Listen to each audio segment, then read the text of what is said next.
दीप्ति भाभी, आखिर आपने वो करके दिखा दिया जो आप करना चाहती थी। आपने मुझे मेरे ही घर को छोड़ने पर मजबूर कर दिया। ननद रानी, मैंने तो तुमसे पहले ही कहा था कि एक दिन तुमको ये घर छोड़कर जाना ही पड़ेगा। लेकिन अर्पिता, तुमको तो मेरी बातों पर यकीन ही नहीं था। मैंने जैसा सोचा था बिल्कुल वही हो रहा है। आज तुम्हारी भाभी जीत गई और ननद रानी तुम हार गई। भाभी, इस हार में तो मेरी भलाई छिपी है। सोसाइटी और घर में सब उसे अर्पिता कहकर पुकारते थे। अर्पिता भी और लड़कियों की तरह ही एक लड़की थी। उसके दांत कुछ लंबे थे और रंग थोड़ा सा पक्का, लेकिन देखने में इतनी बुरी भी नहीं लगती थी। पर न जाने क्यों उसके मन मस्तिष्क में ये बात घर कर गई थी कि वो अन्य लड़कियों जैसी सुंदर नहीं है। इसीलिए वो सबसे अलग थलग और कटी कटी सी रहती थी। वो ना ही किसी से बातचीत करती और ना ही किसी के साथ खेलती। माता पिता और भाई भी उसके साथ ज़्यादा घुल मिल नहीं पाते थे, क्योंकि वो अकेली बैठी अपनी किताबों में ही खोई रहती थी। ऐसा भी नहीं था कि वो बहुत बड़ी स्कॉलर थी। आमतौर पर सामान्य नंबर लेकर ही पास होती थी। साथ के फ्लैट में अर्पिता की हम उम्र उसकी दोस्त कनिका रहती थी। वो अपने नाम के अनुसार ही बहुत सुंदर और नाजुक सी थी। उसके कपड़े, जूते और बाल हमेशा साफ सुथरे और आकर्षक होते थे। जूनियर केजी से आज हाई स्कूल तक वे साथ साथ ही चलती आ रही थी। कनिका लड़कियों की ही नहीं, उसके साथ के लड़कों की भी बहुत चहेती थी। जैसे जैसे शिक्षा में उसका दर्जा बढ़ता जा रहा था, वैसे वैसे ही उसके बॉयफ्रेंड्स की संख्या भी बढ़ती जा रही थी। लेकिन अर्पिता जहाँ की तहाँ अपनी गुमनाम दुनिया में ही खोई रहती थी। ना उसकी कोई इच्छा थी और ना ही कोई भावना। अर्पिता के बड़े भाई की शादी हो गई। आने वाली दुल्हन दीप्ति बहुत ही सुंदर और शिक्षित थी। घरेलू कामकाज के साथ उसमें और भी बहुत सारे गुण थे।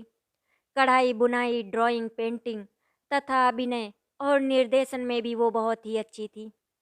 दीप्ति की कल्पना शक्ति तो अपार थी। रंग संयोजन तथा कोई भी चित्र बनाने में उसे देर नहीं लगती थी। उसने अपनी ननद अर्पिता को सकारात्मक कार्यों में लगाया और व्यर्थ सोचते रहने की आदत खत्म करने की कोशिश की। उसकी उदासीनता को बनने संवरने और नए नए कपड़े पहनने की ओर आकर्षित किया।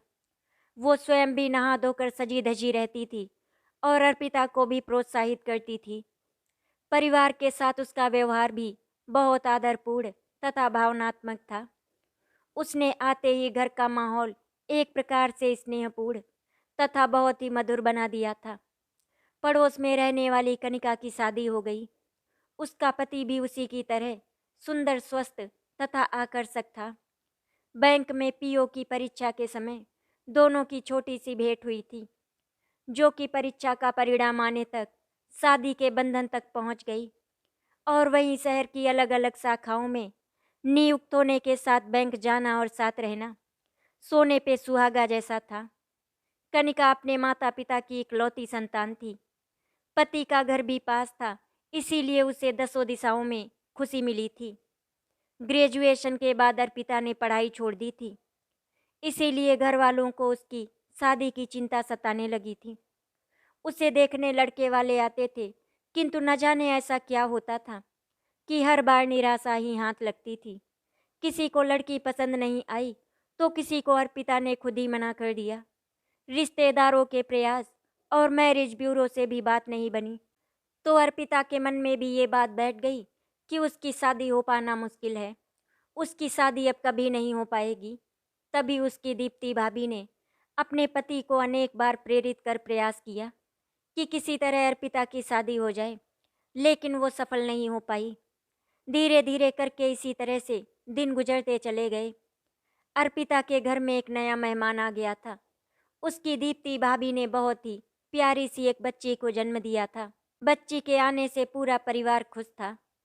अर्पिता का तो वो जीता जागता खिलौना थी। बच्ची के साथ दिन रात का पता ही नहीं चलता। उसे नहलाना, धुलाना, खिलाना पिलाना और उसके साथ खेलना। अब उसने बच्ची की जिम्मेदारी संभाल ली थी। तो उसकी भाभी ने भी घर का सारा कामकाज संभाल लिया। कभी कभी किचन में सासू माँ उसका हाथ बटाने आ जाती थी। गांव में मौसी जी के बेटे की शादी थी। पूरा परिवार शादी में पहुंचा था। अर्पिता पहले भी कई बार गांव में जा चुकी थी। घरों के पीछे नारियल और सुपारी के लंबे लंबे पेड़ थे और उनके आसपास चावल के खेत थे। बीच बीच में काली मिर्च की सघन खेती। उससे आधा किलोमीटर दूर विशाल समुद्र। अर्पिता को साथ लाने के पीछे शादी में आए रिश्तेदारों में से उसके लिए योग्य वर खोजना था। अर्पिता, हम गांव में सिर्फ इसीलिए आए हैं ताकि यहाँ इकट्ठे हुए अपनी जाति बिरादरी का आपके योग्य कोई लड़का पसंद कर सके, दीप्ति ने अर्पिता को बताया था। जिसे सुनकर अर्पिता को बहुत ही गुस्सा आया था। भाभी, आप मेरी फ्रेंड हैं या दुश्मन? आप मुझे गांव में भेजकर पूरे घर पर कब्जा जमाना चाहती हैं। लेकिन भाभी, मैंने तो कभी आपके किसी भी मामले में दखल नहीं दिया, बल्कि मैंने तो हमेशा आपको अपनी बड़ी बहन ही माना है और आपके हर काम में साथ दिया है। अपनी भाभी के लिए इतना बोलकर अर्पिता को हंसी आ गई और उसका गुस्सा गायब हो गया था। नहीं नहीं अर्पिता, मैं नहीं चाहती कि तुम मुझसे कभी दूर रहो। तुम तो मेरी फ्रेंड, गाइड और फायर ब्रिगेड सब हो। अगर हमें आपके लायक सही लड़का यहाँ मिल जाता है तो हम उसे अपने साथ ही रखेंगे। वो आपके भाई के साथ बिजनेस संभाल सकता है। आपके दो दो भाई बिजनेस कर रहे हैं तो तीसरा भाई भी उसके साथ काम करेगा। उन्हें गांव में रहने की कहाँ ज़रूरत पड़ेगी। बिल्कुल नहीं भाभी, मेरी शादी करने की इच्छा ही नहीं है। वैसे भी मेरी उम्र अब शादी लायक नहीं है। शादी जैसी मेरी शक्ल होती तो अब तक मेरी शादी कब की हो चुकी होती। क्या मेरी उम्र नहीं है? अर्पिता, आप मुझसे 1-2 साल ही छोटी होंगी। अगर मैं 23-24 की हूँ तो तुम ज़्यादा से ज़्यादा 21 या 22 की। और तुम्हारी शक्ल को क्या हुआ? अच्छी भली लड़की जैसी तो हो। माफ़ करना अर्पिता, लेकिन अभी अभी जो भाभी आई हैं, क्या उसकी शादी नहीं हुई है? तुम उससे लाख गुना सुंदर और प्यारी हो। रंग तो दो ही होते हैं, एक गोरा और एक काला। तीसरा कोई रंग दुनिया में है ही नहीं। और अगर किसी का है तो वो इंसान नहीं है। कैसी कैसी टेढ़ी मेढ़ी और ऊट पटांग लड़कियों की भी शादी हो जाती है। अपनी सोसाइटी में नहीं देखती कौन कितनी सुंदर है, लेकिन सबकी शादी भी हुई और बच्चे भी। सब मज़े से बैठी ऐश कर रही हैं। भाभी, तुम मुझसे प्यार करती हो इसीलिए ऐसा कह रही हो, वरना ना मेरा कद है ना रंग और ना ही आपकी जैसी सूरत कि कोई मुझसे प्यार करे। अच्छा, तुम जानती हो कि मैं तुमसे कितना प्यार करती हूँ। जब मैं खुद इतनी सुंदर होकर तुमसे इतना प्यार कर सकती हूँ तो सोचो, दूसरे लोग तुम्हें प्यार क्यों नहीं करते होंगे? या तुम्हें मुझसे ही शादी करनी है? मैं तुम्हारे भाई से बात कर लेती हूँ कि तुम मुझसे। भाभी, मुझे लगता है आज आप मुझसे मार खाएंगी। नहीं नहीं ननद रानी, ये काम भी आपके बस का नहीं है, क्योंकि किसी को मारने के लिए शरीर में ताकत होना बहुत ज़रूरी है। बताओ, आपके शरीर में चटक मटक या लचक है? आपने तो बूढ़ों की तरह सारे शौक, सारे अरमान, सारी उमंग जैसे किसी अंधेरे कमरे में बंद करके रख दिए हैं। जवानी के जोश जैसी कोई चीज़ नजर आती है आप में? लड़कियां बन सवर कर रहती हैं ताकि उन्हें देखकर लोग आहें भरे सीटियां बजाएं या राह चलते उनसे बात करने की कोशिश करें। भाभी, आप अच्छी तरह जानती हैं मुझे ये सब अच्छा नहीं लगता। ये छिछोरे लोगों का काम होता है। तभी भाभी बोली, इसीलिए पक्का तेल पोत कर चिपकू बनी रहती हो। कपड़े भी बुढ़िया जैसे पहन कर रखती हो।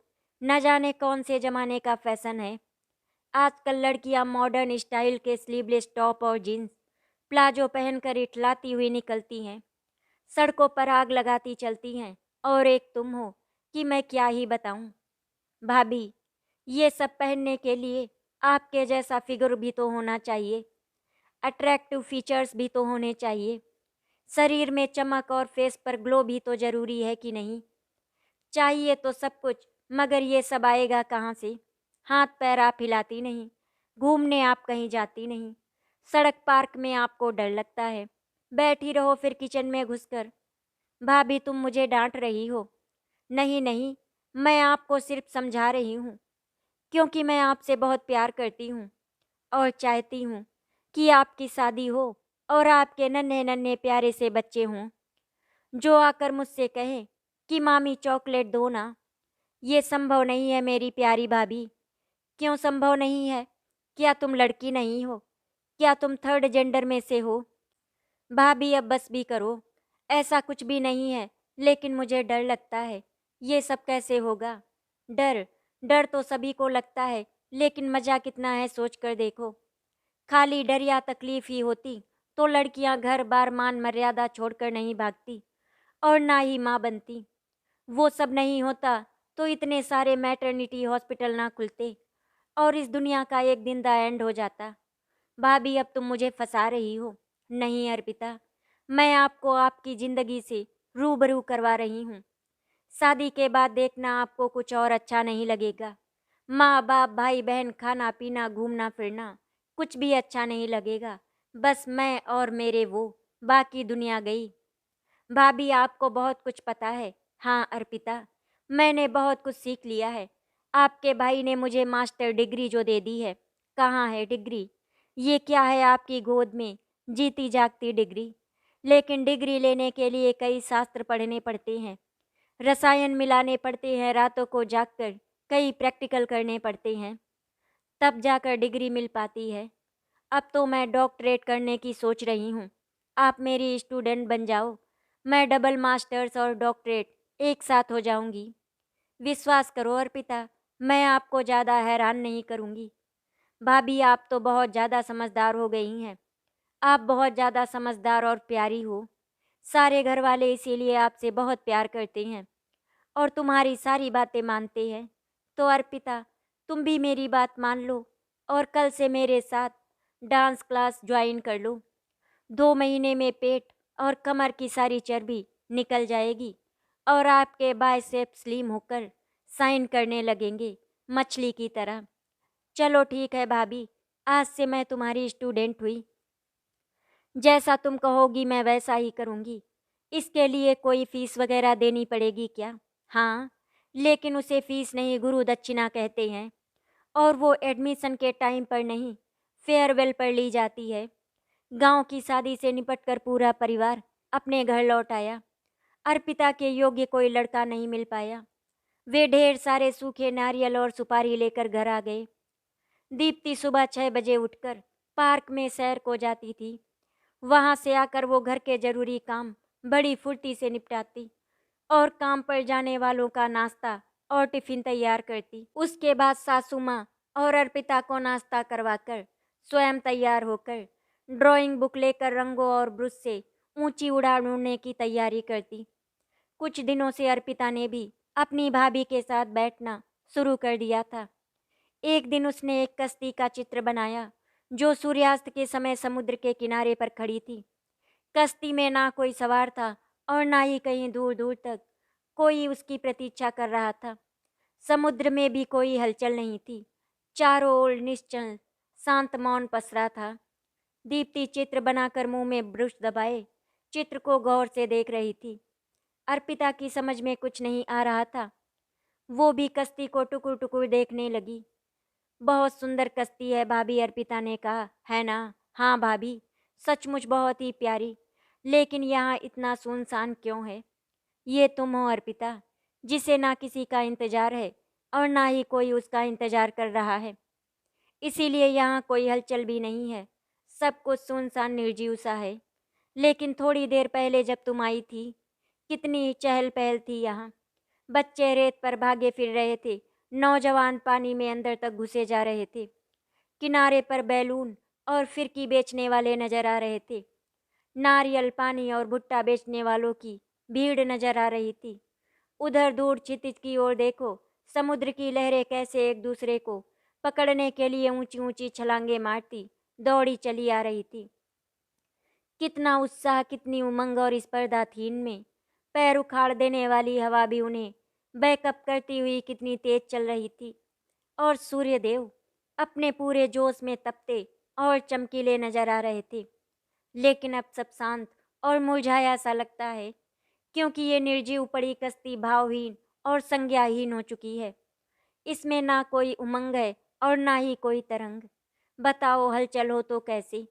दीप्ति ने गंभीर मुद्रा में कहा। मतलब भाभी, मैं निर्जीव कश्ती हूँ।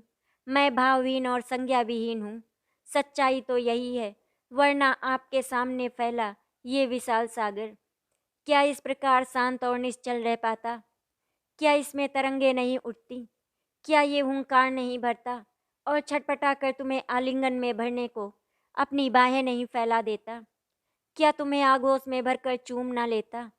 चुप करो भाभी, मुझे डर लग रहा है। ऐसा लगता है कि मैं पानी में खिंचती चली जा रही हूँ। मेरे कपड़े, मेरा तन, मेरा मन, सब कुछ तरबतर हो रहे हैं। मुझे बचाओ भाभी, मैं डूब जाऊंगी। तुम इतनी आसानी से नहीं डूब सकती अर्पिता। तुम मेरी स्टूडेंट हो। हिम्मत करो और एक झटके में बाहर निकल आओ। मैं आपके पास ही तो खड़ी हूँ, उसकी भाभी ने कहा और बाहें फैला दी।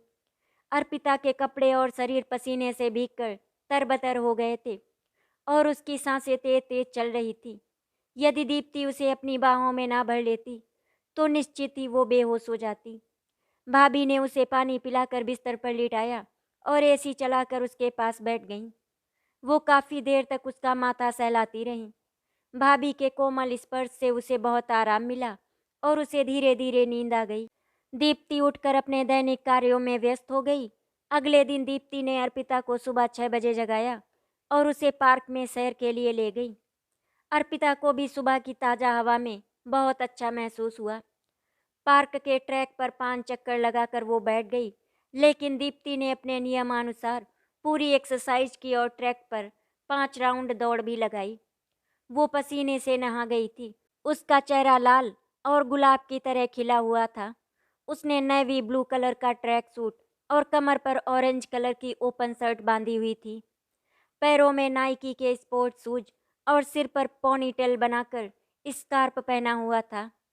वो बहुत ही सुंदर और आकर्षक लग रही थी। पास से गुजरने वाले चोरी छुपे उसे एक नज़र देखकर तृप्त हो जाते थे। अर्पिता का मन उसे देखकर गदगद हो गया और उसने मन ही मन उसके जैसा बनने का संकल्प ले लिया। उसी दिन दीप्ति उसे डांस क्लास लेकर गई और उसे डांस के कपड़े पहनाकर खुलकर डांस में भाग लेने को प्रोत्साहित किया। उसने अर्पिता को समझाया कि हम इज्जत आबरू से पूरे कपड़े पहनकर यहाँ एक्सरसाइज करने आते हैं। हम कोई गलत काम नहीं कर रहे, केवल अपने आप को फिट और तंदुरुस्त रखने के लिए डांस कर रहे हैं। हमारे घर वालों को जब इसमें कोई ऐतराज़ नहीं, तो हम लोगों की परवाह क्यों करें? जितना हमसे बन पड़े हमें स्वयं को खुश और तनाव मुक्त रखना चाहिए। अच्छे से अच्छा खाना और पहनना हमारा अधिकार है। अर्पिता को भी उसकी बात में सच्चाई नजर आई और वो धीरे धीरे उसके रंग में रंगती चली गई। महीने भर में ही उसे अपने शरीर में स्फूर्ति और उत्साह का अनोखा चमत्कार नजर आने लगा। वो बिना किसी की मदद के स्वयं आगे बढ़कर प्रत्येक कार्य में भाग लेने लगी। जन्माष्टमी, गणपति उत्सव और नवरात्रि में अर्पिता ने बढ़ चढ़कर भाग लिया। भाभी के साथ जाकर एक से बढ़कर एक नए कपड़े खरीद कर लाई और जैसा दीप्ति ने चाहा वो भी उसी प्रकार प्रत्येक कार्यक्रम में भाग लेती रही है। गरबा में तो उसका मन ऐसा लगा कि वो सबसे पहले मैदान में पहुंचकर झूमने लगती और बिना रुके बिना थके घंटों नाचती रहती। पसीने से तर होकर भी वो नाचती रहती। कौन उसके साथ है कौन नहीं, उसे तनिक भी ध्यान नहीं रहता। उमंग और उत्साह के अतिरेक में डांस भूलकर भिन्न भिन्न पोज से स्वयं और दूसरों के फोटो और सेल्फी भी लेती जाती। एक ऐसी ही फोटो में अर्पिता बहुत ही प्यारी और आकर्षक लग रही थी। दीप्ति ने वो फोटो उसे दिखाया तो वो आश्चर्यचकित सी फोटो देखती रह गई। उसे विश्वास ही नहीं हुआ कि वो इतनी आकर्षक दिखती है। इसका मतलब उसकी भाभी ने गलत नहीं कहा था। उसके मन में विश्वास पैदा हुआ और वो अपनी भाभी की कृतज्ञ हो गई। इस बार की दिवाली आत्मविश्वास से भरपूर, अर्पिता के लिए एक नई उमंग, नई तरंग और खुशियों का नायाब तोहफा लेकर आई थी।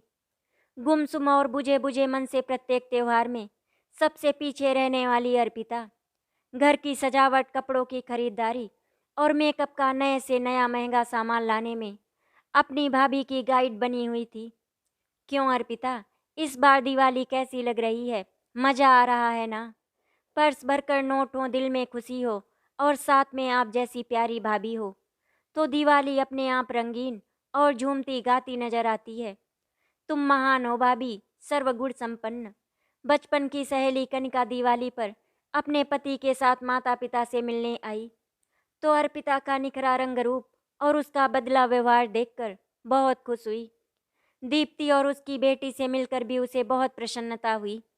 उसने बातों बातों में ही जान लिया कि अर्पिता के बदलाव की मुख्य इंजीनियर उसकी भाभी दीप्ति ही हैं, जिसने उसके मन मस्तिष्क में बसे बदसूरती के भूत को भगाकर जीवन जीने का नया और दिलचस्प तरीका सिखाया। वो खुद मेहनत करती है और तंदुरुस्त तो रहकर औरों को भी नियमित एक्सरसाइज की सलाह देती है। ये सब एक्सरसाइज और खुश रहने का परिणाम है। वो मन ही मन दीप्ति की प्रशंसा करने लगी। वो उसकी मनमोहक सुंदरता से तो प्रभावित थी ही, अब उसके पारिवारिक उत्तरदायित्व तथा स्नेह समर्पण भाव से वो उसकी भक्त बन गई। उसने उसके अनुसरण का संकल्प ले लिया। दीप्ति की बेटी खुशबू 2 साल की हो गई थी। वो अपने घर में ही नहीं, मौका पाकर आस पड़ोस के घरों में भी भागी फिरती थी। गोल मटोल माँ की जैसी सुंदर और बहुत ही चंचल।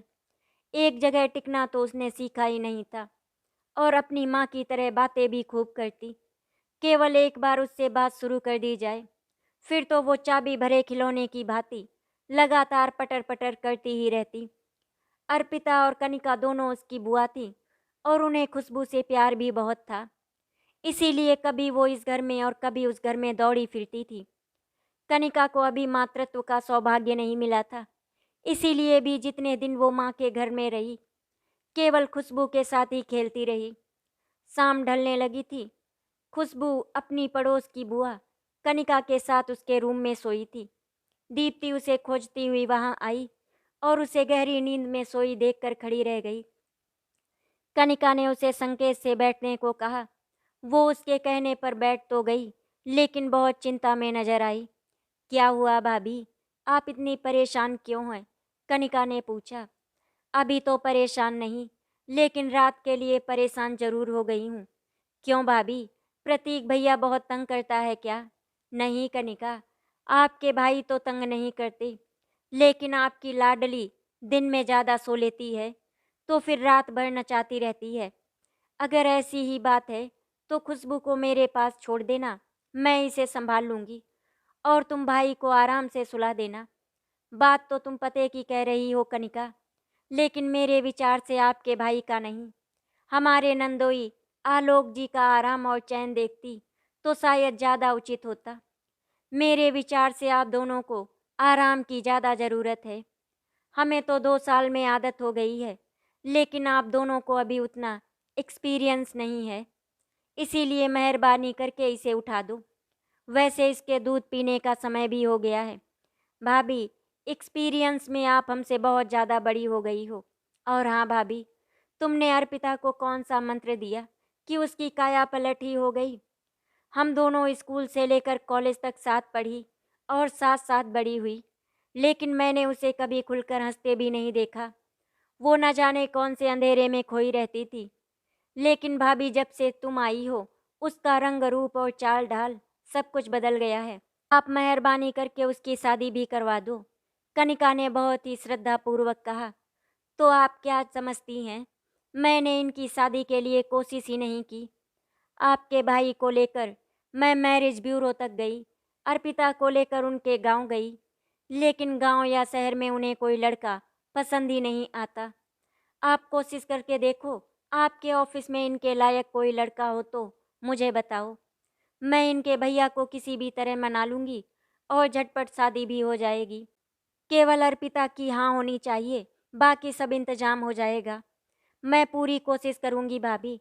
वैसे तुम्हारी रिश्तेदारी में जिस लड़की की शादी हो रही है, उसका हस्बैंड आलोक की ब्रांच में ऑफिसर है। मैनेजर साहब भी अभी तक सिंगल हैं। मैं कोशिश करूँगी भाभी, शायद हमारा काम बन जाए। लेकिन वो साउथ से हैं, कनिका ने बताया। नॉर्थ साउथ ईस्ट वेस्ट क्या फ़र्क पड़ता है कनिका, हैं तो वो भी इंसान ही। साउथ से हैं तो क्या हुआ, कुछ दिन भाषा और खान पान की ही तो प्रॉब्लम होगी, लेकिन कुछ दिन में सब कुछ एडजस्ट हो जाता है। आप भी तो उनके साथ निभा ही रही हैं, मेरे विचार से इंसान का आचार विचार उत्तम होना चाहिए। भाषा और दूसरी परेशानियां बाद में अपने आप हल हो जाती हैं। बिल्कुल सच कहा आपने भाभी। इंसान का चरित्र और स्वभाव ही उसे अच्छा या बुरा बनाता है। उसके चरित्र और शांत स्वभाव का व्यक्ति हर स्थान पर मान सम्मान और सबका सहयोग प्राप्त करता है। भाभी तुम बहुत ही सुलझी हुई और फास्ट फॉरवर्ड लड़की हो। तुम पल भर में ही सही और उचित फैसला करने में सक्षम हो। तुम धन्य हो भाभी। तुम सर्वगुण संपन्न देवी स्वरूप हो। काश मैं भी तुम जैसी बन पाती। शहर के सबसे सुंदर बैंक्वेट हॉल में अर्पिता का पूरा परिवार आया हुआ था। उसकी कजिन की शादी थी। गांव से भी बहुत सारे रिश्तेदार आए हुए थे। दूल्हा दुल्हन स्टेज पर सजे सिंहासन पर विराजमान थे।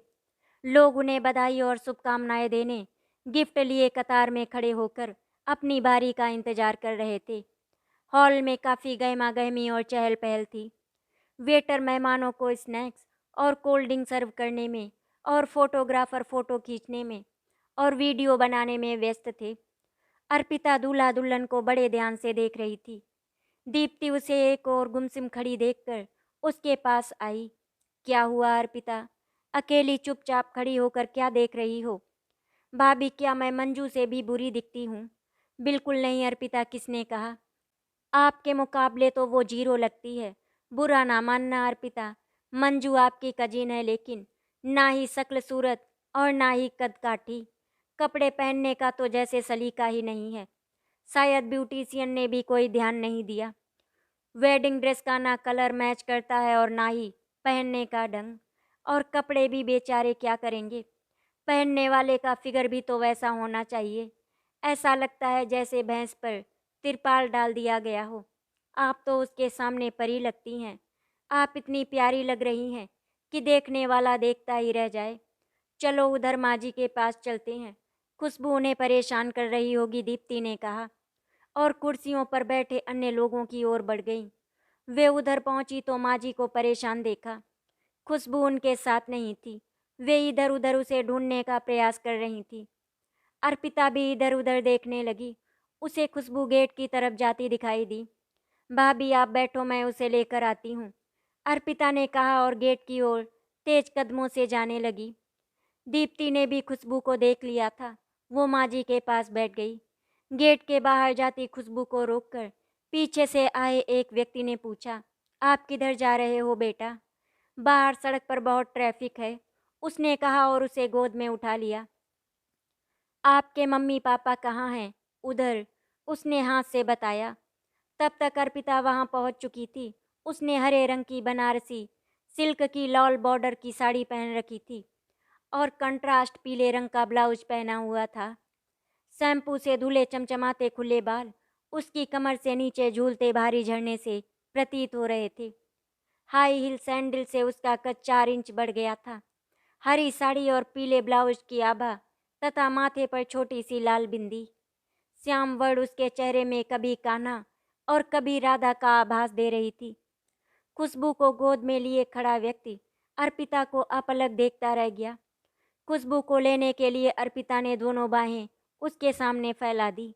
बहुत प्यारी बच्ची है, बिल्कुल परियों जैसी आपकी तरह। हॉल से सड़क पर बाहर जा रही थी।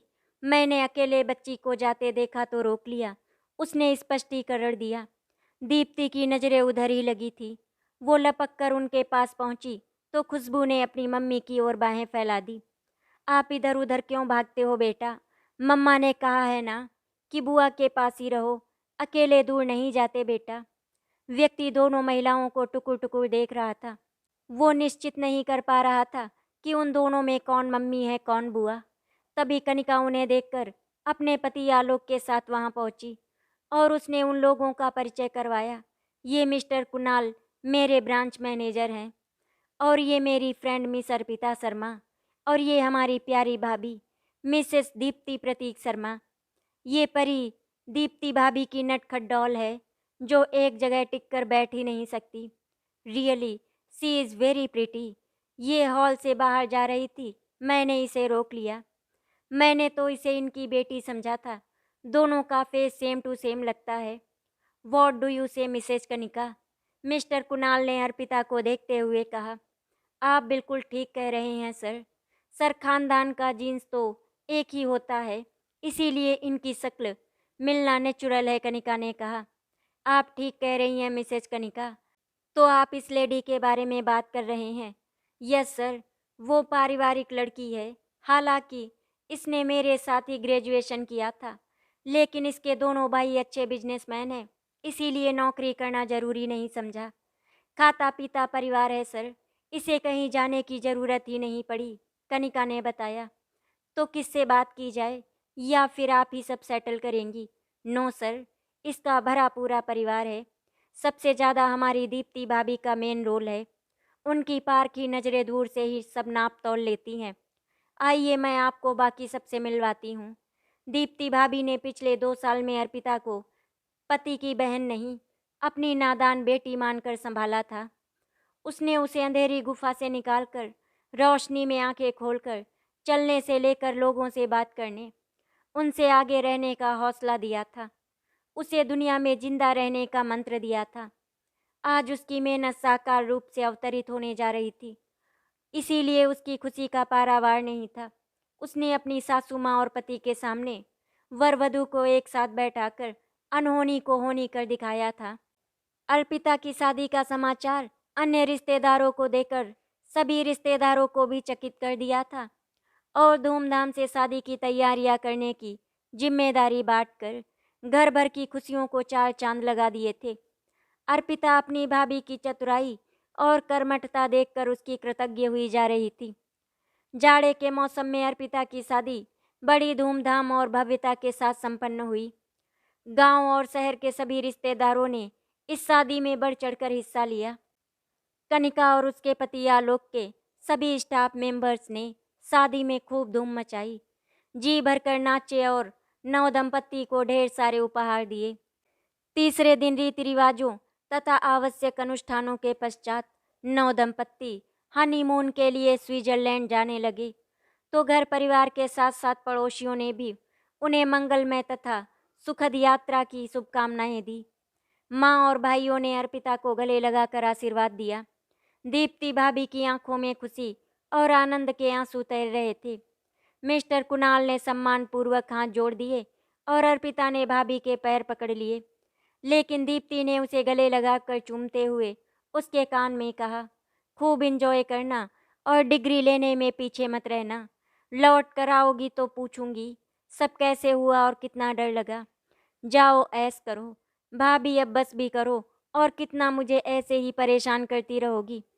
वैसे भाभी, यू आर ग्रेट, आपने वो कर दिखाया जो मैंने कभी सोचा भी नहीं था।